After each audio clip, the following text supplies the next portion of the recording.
Nominasi Lomba Karya Jurnalistik Energi untuk Indonesia Kementerian ESDM. Kategori Blogger. Angin Segar Energi Terbarukan dari Sulawesi, Ahmad Amiruddin. Energi Storage, kunci pendukung pengembangan energi baru dan terbarukan, Safira Chandra Asih. Potensi pengembangan energi baru dan terbarukan berbasis masyarakat adat, Purwanto Putra.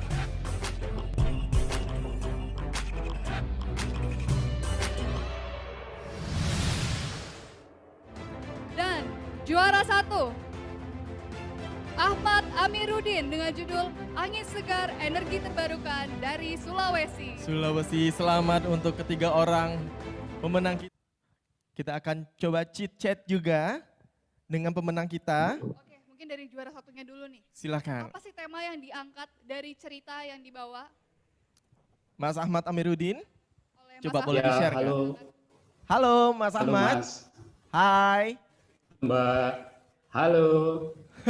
Jadi kalau boleh cerita, kebetulan ini kan latarnya di kampung saya ya, di Sidrap. Jadi saya cerita mengenai pembangkit listrik tenaga baru di Kabupaten Sidrap. Nah, kemudian secara umum di Sulawesi itu porsi energi terbarukannya termasuk yang terbesar di Indonesia. Nah, kalau Indonesia bisa mencontoh Sulawesi, mungkin kita punya kesempatan untuk punya energi terbarukan yang porsinya lebih besar di seluruh Indonesia. Nah, itulah yang saya tulis, apa yang bisa kita pelajari dari Sidrap untuk Indonesia. Wah, berarti Widih. sangat informatif sekali ya untuk Iya. memberikan. Sip, sudah muncul untuk foto bersama juara 1, juara 2, dan juara 3 kategori jurnalistik Senyum, blogger. senyum, senyum.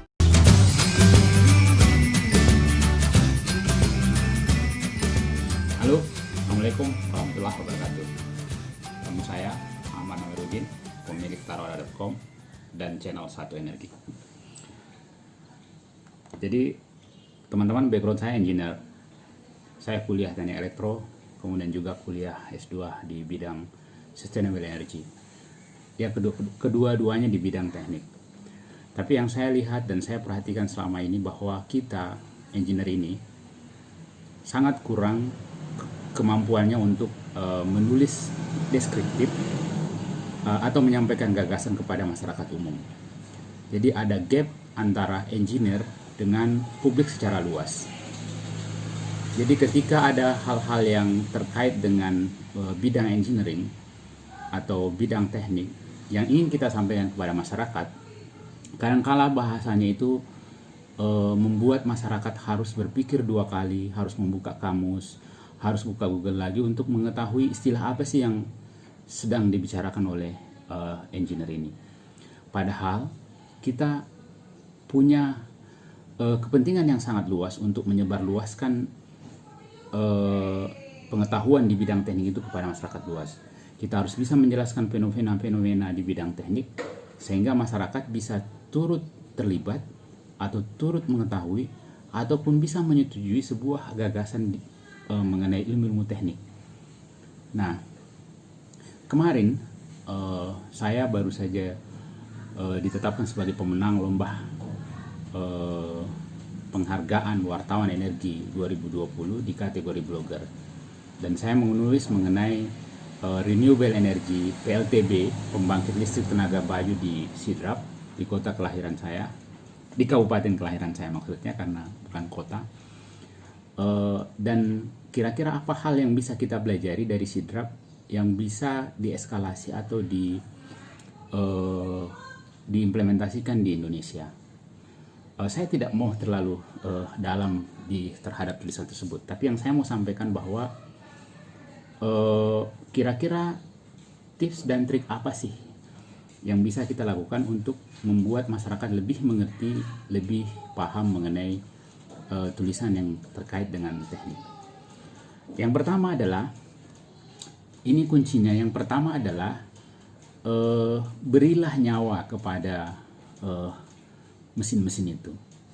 Anggaplah dia bernyawa, anggap dia punya perasaan, anggap dia punya kemampuan untuk berpikir, mencium, dan punya indera. Jadi misalnya kita menggambarkan situasi itu di sekitar pembangkit itu seakan-akan situasinya itu melibatkan seluruh panca indera.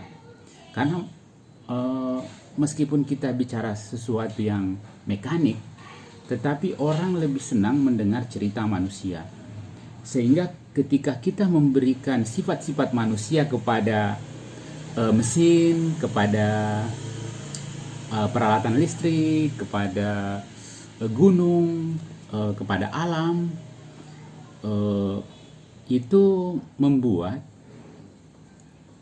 orang lebih tertarik, karena orang lebih cenderung tertarik dengan kisah-kisah manusia. Itu yang pertama.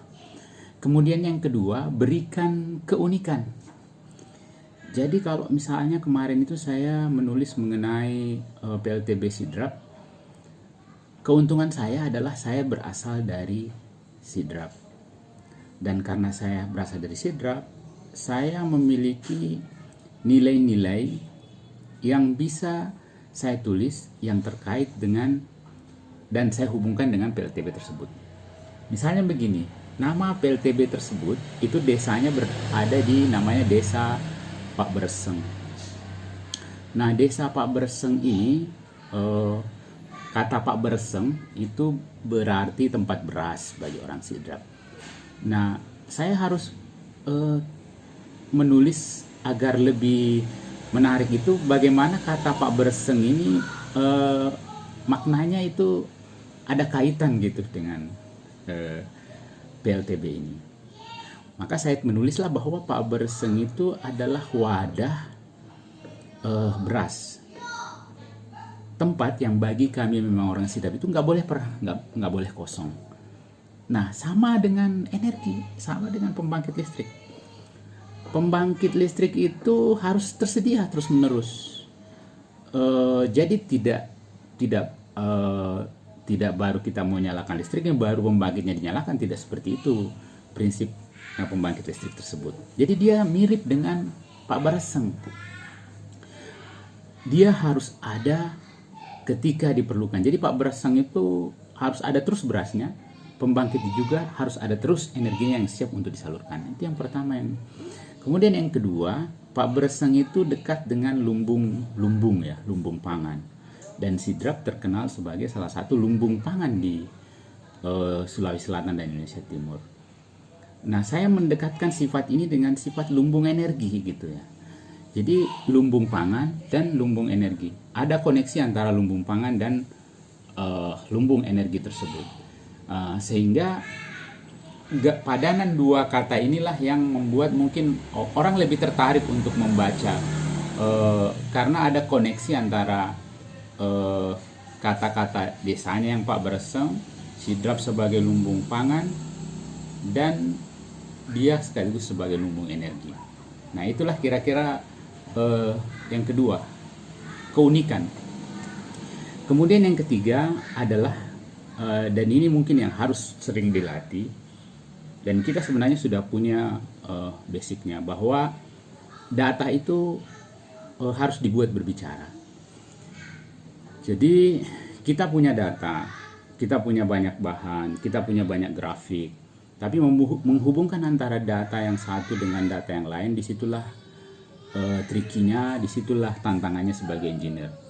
Dan saya yakin sebagai engineer kita terbiasa untuk menghubungkan data-data background. Misalnya begini, saya menggambarkan bahwa PLTB Ekuator itu bukan daerah favorit untuk membangun pembangkit listrik tenaga bayu. Karena kalau kita lihat di worldatlas.info itu warnanya itu agak terang ya. Jadi saya tidak mau nyebut berapa kecepatannya, enggak. Saya kasih lihat aja petanya.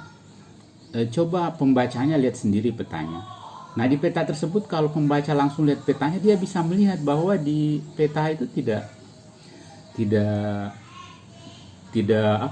menggambarkan ada warna yang gelap di daerah ekuator atau di daerah khatulistiwa.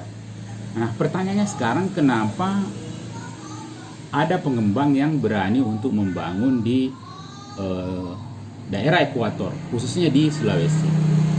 Artinya apa? Artinya pengembang ini tidak hanya berdasar kepada peta besar tersebut. Nah, saya menghubungkan lagi bahwa ternyata di balik peta tersebut ada garis-garis merah atau ada titik-titik merah ya, dan itulah yang mulai diteliti oleh pengembangnya. Nah, itu salah satu cara untuk menghubungkan datanya.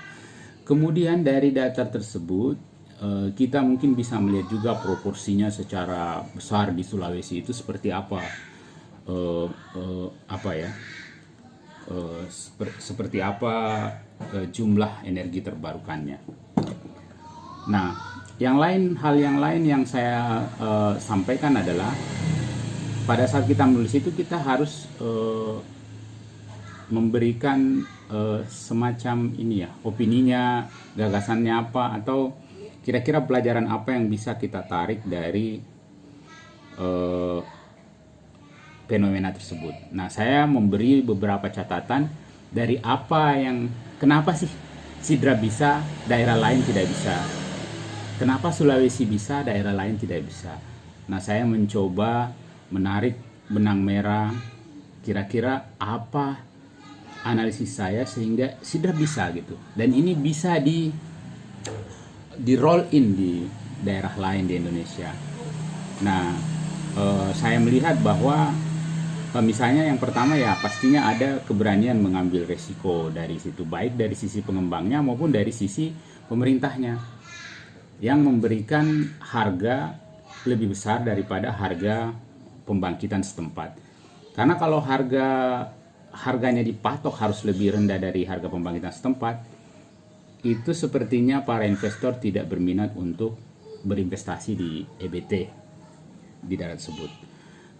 Yang kedua, salah satunya juga saya melihat bahwa ada keinginan besar untuk belajar dari operator pengatur beban di sana. Karena ini kan namanya angin itu kadang berhembus, kadang tidak. Nah,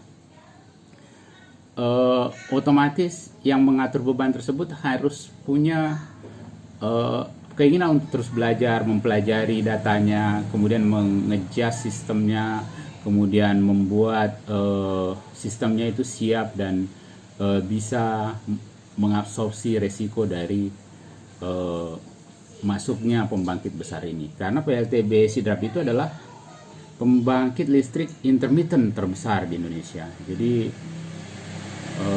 nggak ada lagi yang lebih besar dari itu. Sementara sistemnya bukan yang terbesar di Indonesia, masih ada sistem Jawa Bali, masih ada sistem di Sumatera. Kemudian pemerintah juga harus mulai menyesuaikan aturan jaringannya sehingga bisa mengakomodasi adanya perkembangan intermittent ini. Saya pikir itu beberapa catatan yang perlu saya sampaikan mengenai metode menulis saya dan bagaimana menggabungkan antara ilmu engineering dengan kemampuan menulis. Mungkin selanjutnya besok-besok saya akan menyampaikan juga bagaimana trik supaya engineer itu bisa esainya bisa diterima di media nasional, karena saya sudah ada 2 juga yang diterima di media nasional. Saya pikir demikian. Terima kasih. Wassalamualaikum warahmatullahi wabarakatuh.